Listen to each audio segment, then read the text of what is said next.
Pero el ingeniero nuclear Aníbal Blanco, que trabaja en el Instituto Balseiro, se encuentra con nosotros a propósito de este tema porque el Instituto Balseiro, sabemos, tiene su sede en Bariloche, realiza investigaciones al respecto y nos puede ampliar esta información. Así que le damos las muy buenas tardes. ¿Cómo le va, ingeniero? Muchísimas gracias por estar con nosotros. Buenas tardes, y para María. Colaborar, para que nosotros entendamos un poco más lo que está sucediendo, ¿cuál es la situación de esta central atómica en Fukushima? Bueno, la situación de la que tenemos noticia a través de los comunicados oficiales de las autoridades japonesas, que son a su vez de alguna manera filtradas por el Organismo Internacional de Energía Atómica, y este organismo, bueno, emite los comunicados más creíbles para nosotros. Esta situación ha sido, bueno, muy complicada en los últimos días, desde el momento mismo del terremoto. ¿Qué es lo que ha complicado más la situación, ingeniero? Bueno, nada menos que el terremoto. O sea, hubo el terremoto más grande en la historia de Japón, al cual, bueno, no han resistido ninguno de los edificios adyacentes a la central, y si uno hace un paneo sobre, y hay fotos satelitales que lo demuestran, sobre la zona, lo único intacto fue, luego del terremoto, las centrales nucleares. O sea, hay un primer indicio que el sistema antisísmico y las construcciones antisísmicas funcionaron correctamente. Todos los reactores nucleares que estaban funcionando al momento del terremoto fueron apagados nuclearmente correctamente, y la población, cuando se empezaron a detectar problemas de refrigeración posteriores al choque de la ola del tsunami, que vino una hora después del terremoto más grande, el del viernes pasado, bueno, comenzaron a haber problemas de refrigeración porque se inundó una sala con los motores, algo muy terrible. Terrible con respecto también a lo que también sucedía alrededor de la central. La población, ante la alarma y la posterior emergencia nuclear decretada por el gobierno japonés, la población se evacuó a 3 kilómetros en primer lugar, y luego del sábado y del domingo a 10 y 20 kilómetros respectivamente.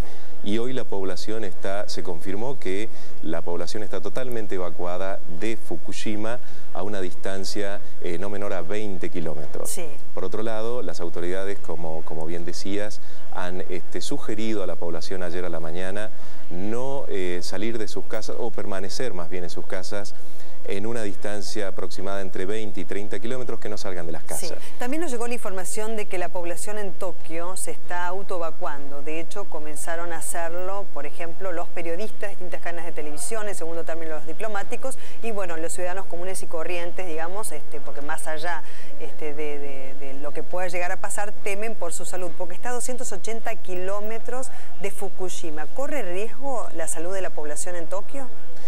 La respuesta en estos momentos, de acuerdo a los informes y de acuerdo a las acciones, es decir, los hechos que estamos viendo, y uno de los hechos es, hasta hace algunas horas que verifiqué las últimas novedades, es que las autoridades japonesas no han indicado la ingesta de las pastillas de ioduro, claro, de potasio. Que es para neutralizar, ¿no?, los gases contaminantes. Exacto. 13.400 entre muertos y desaparecidos.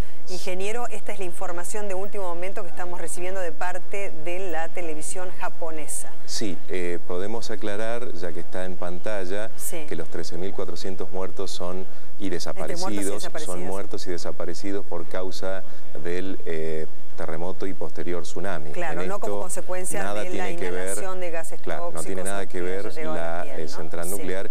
Y podemos ver, por otro lugar, que el desastre fue natural, y las centrales nucleares han resistido el mayor sismo en la historia de Japón, y en forma intacta, es decir, el contenedor y el reactor nuclear propiamente dicho resistieron muy bien al terremoto, o sea, al sismo mayor de la historia de Japón, lo resistieron y muy bien. Esto quiere decir que las construcciones antisisma funcionaron. Claro, esta de todas maneras data de la década del 70, ¿no es cierto? Cuenta con tecnología francesa. De hecho, el ministro de Relaciones Exteriores japonés estuvo también en Francia, y se está pidiendo la ayuda de técnicos europeos y de la comunidad internacional toda. ¿Por qué?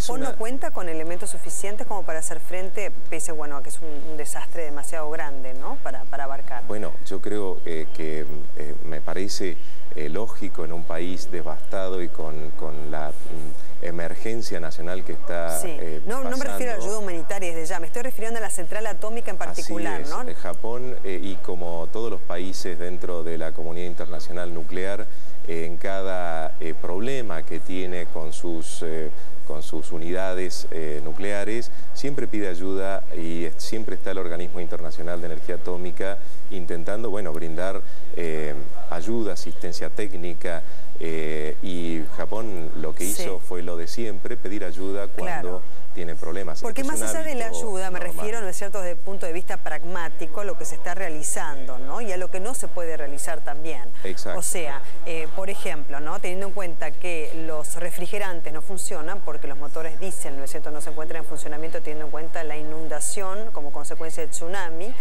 que, bueno, justamente afectó a la central atómica. Por ejemplo, el vapor que salía del reactor número 3, que en un principio se consideró que era un incendio, pero no, salió vapor nuevamente, ha habido otra, digamos, otro escape de partículas. Era esperable después de las explosiones del sábado y domingo, dado que los reactores son parecidos en su construcción, era esperable una nueva explosión, era imaginable quizás una nueva explosión de hidrógeno, que fue lo que sucedió, aunque esas explosiones de hidrógeno aún no se ha confirmado que la contención del reactor nuclear propiamente dicho, que está dentro de una doble contención, lo que se destruyó es la contención externa. Claro. Las contenciones internas de los reactores afectados aún no se ha confirmado su rotura. Sí, claro, las roturas son, digamos, de las paredes y del techo, exactamente. Claro, del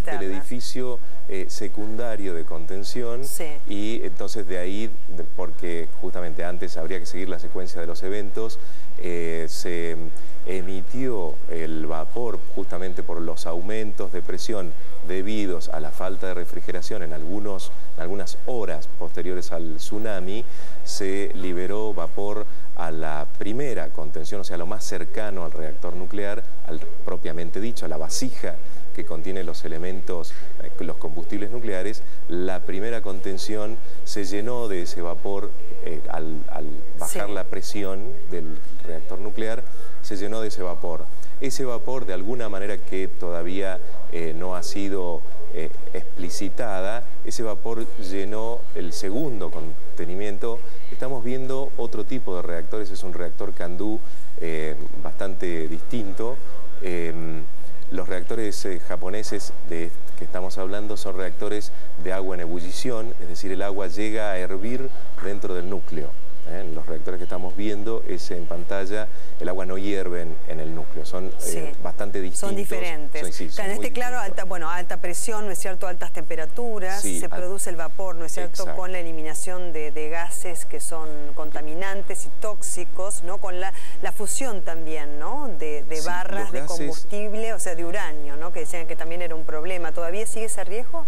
El riesgo está justamente porque las explosiones destruyeron parte del segundo confinamiento, y esto, como había vapores con materiales radioactivos, esto se dispersó en la atmósfera. Claro, y estas explosiones se producen como consecuencia de las altas temperaturas, ¿no es cierto?, en el interior, por la falta de refrigeración. Exacto. Por eso decía que los japoneses, digamos, más allá de la ayuda que puedan recibir del Organismo Internacional de Energía Atómica, de la Unión Europea, ¿no?, en particular también, ellos lo que hacen es volcar agua, ¿no es cierto?, de mar para poder lograr una refrigeración. Pero ahora dicen que es bastante difícil tener acceso con los tanques de agua para brindar, digamos, ese auxilio que bajaría la temperatura, porque además los aviones hidrantes no pueden sobrevolar esa central atómica porque podrían correr riesgo en cuanto a la salud, ¿no es cierto?, los técnicos especialistas que sean los pilotos que sobrevuelen esa zona. Así es, los helicópteros hidrantes que estaban sobrevolando suspendieron de a ratos las tareas de operación. ¿Y entonces, ingeniero? Pero luego vuelven a trabajar y suspenden cuando ven que la radiación aumenta. Estas son prácticas de protección radiológicas lógicas en esta circunstancia, pero yo quisiera comentar un tema al respecto. Que uno, si mira hacia adentro de la central, de puertas adentro de la central, el problema es muy grave para la central nuclear. Es una central nuclear, como todas, muy cara en el sentido de economía y muy cara. ¿Cuánto cuesta esa central? 3.000 millones de dólares, me han dicho. Aproximadamente, cualquier número aproximado a eso es un número muy grande de dinero y no solo por esa importancia económica, sino además por la necesidad de Japón, como toda potencia económica, que necesita usar energía eléctrica. Claro.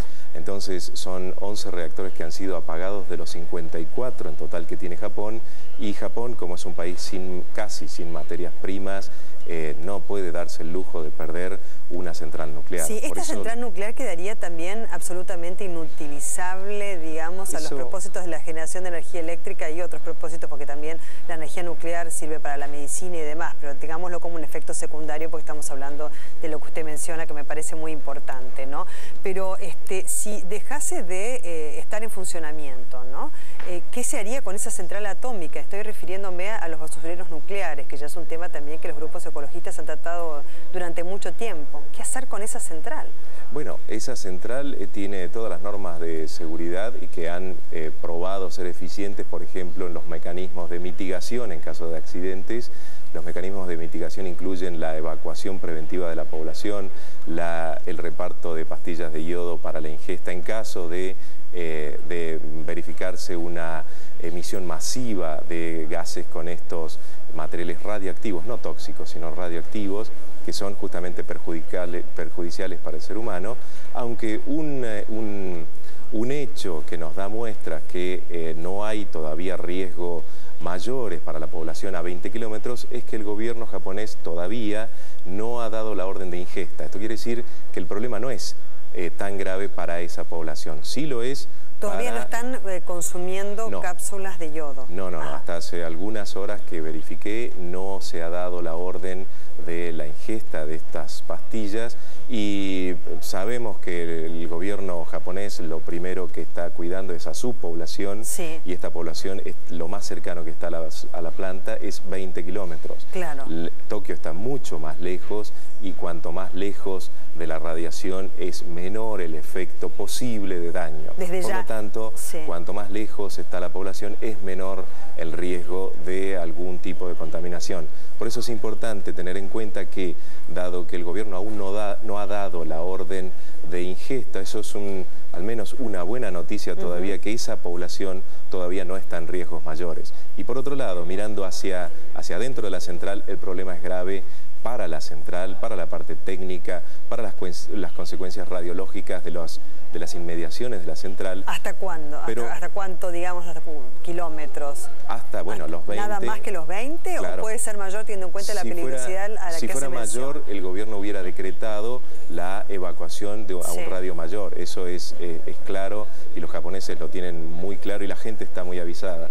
Pero mirando hacia afuera de la central, tenemos un territorio devastado, donde lo único que han sobrevivido son los edificios más modernos del Japón y las centrales nucleares. Es decir, el panorama es caótico, es una tragedia tremenda, y la población japonesa en estos momentos, el menor problema que tiene es con respecto a las centrales nucleares. Los problemas de la población son sumamente graves, de falta de comida, de agua potable, de alimentos. ¿Puede contaminarse el agua a propósito de esta radioactividad? El agua está contaminada por otros motivos, por el terremoto mismo, hay riesgos de enfermedades por el terremoto, por el tsunami. ¿Y por la radioactividad, ingeniero? La radioactividad ha contaminado en las cercanías de la central, pero lejos de ella la contaminación es mínima. ¿Y cómo se disuelve, digamos, esa radioactividad que ya queda en el aire, no es cierto? Porque por supuesto está en la atmósfera, es vapor, no es cierto, después se condensa el vapor, se convierte en nubes, en lluvia, como que vuelve, y se genera un ciclo, ¿no es cierto?, que es muy difícil de parar. Por eso le pregunto cómo se haría, digamos, para neutralizar acero. Eso depende siempre de las... Acero nunca va a poder ser neutralizada, dado que hay siempre un fondo radioactivo natural. Nosotros en este momento... O sea que no podría volver la población a vivir a sus domicilios en un radio de 20 kilómetros y nunca se puede reducir a cero. No, sí, nunca se puede reducir a cero porque nosotros aquí no tenemos radiación reducida a cero, sin embargo vivimos tranquilamente porque hay un fondo natural de radioactividad, claro, el cual es un límite sobre el cual nosotros podemos trabajar. ¿Cuál es el límite? Porque acá está superado. Sí. Claro, pero no en todos lados. Es decir, el límite natural, es decir, el índice natural de radiación que nosotros adquirimos simplemente por respirar en este mundo, caminar dentro de este local o caminar al sol, son 2,4 unidades de dosis, que son los milisievert, que en estos días se están nombrando esta unidad. Claro, en los reactores se decía hay de 400 a 100. Exacto, dentro de los reactores se han detectado grandes cantidades de radiación. Recordemos que las personas que están en los reactores son técnicos que conocen los riesgos. Fuera del reactor, la población civil ha sido evacuada a más de 20 kilómetros y ahí no se detectan grandes cantidades de radiación. Tenemos que acordarnos que la población ha sido evacuada correctamente dentro del caos que es Japón. Claro, y tengamos en cuenta, como usted bien dice, hasta ahora se conoce la información de que ha habido daños, ¿no es cierto?, en solamente la periferia de lo que se actuaría como barrera de contención, en la pared y en el techo. O sea que el problema está justamente dentro de la central nuclear. Hay que ver si ese aumento de la temperatura y la alta presión no hacen que haya, digamos, más vapor que por la, digamos, fisura que hay en el techo pueda salir al medio ambiente y la radioactividad crezca. Fíjese usted lo que dice el país.com, porque estamos online permanentemente y la producción está buscando información de último momento, que el Organismo Internacional de Energía Atómica confirma los daños en el núcleo de 3 reactores. ¿Qué significa esto y qué consecuencias trae aparejado? El núcleo de los 3 reactores tiene adentro justamente el combustible nuclear, que es el que sirve para calentar el agua, que luego sirve para mover las turbinas. Ese núcleo contiene pastillas de uranio. Ese uranio, al fisionar alguna de las 2 mitades de este gran núcleo que se parte en la fisión, puede a veces ser del tipo, por ejemplo, cesio, que es radioactivo, y yodo, que es lo que se está midiendo en estos momentos. Ingeniero Blanco, le interrumpo un segundito, ya vamos a volver con este tema.